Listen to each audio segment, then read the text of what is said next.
With object orientation so critical in the FlexVertex Data Multiverse, let's spend a few minutes understanding the classes, both base and derived, that comprise our examples. This is only meant to provide an overview, so we will show these in more detail later when it's time to interact with your own FlexVertex instance. Beginning with our travel system, here's a base class known as person. Names in brackets, such as person, indicate a class. This is meant to be a starting point for other types of objects that will hold information about various types of people. As you'll see later, it has a collection of properties associated with it.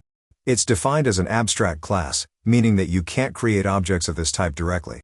Instead, you'll need to create your objects using a derived class. It's important to note, however, that you can run queries against the person class. These queries will return objects from all classes that inherit from person.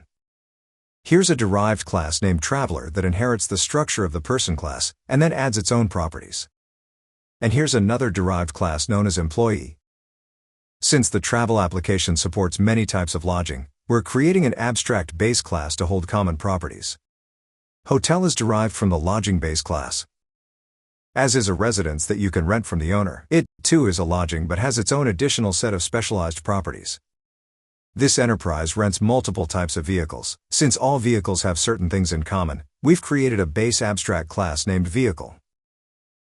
The car class derives from vehicle.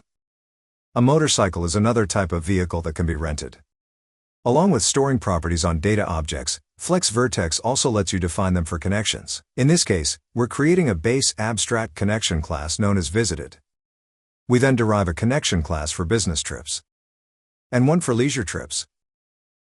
These are the primary classes you'll see in our examples. Next, we'll look at how these classes are related via connections.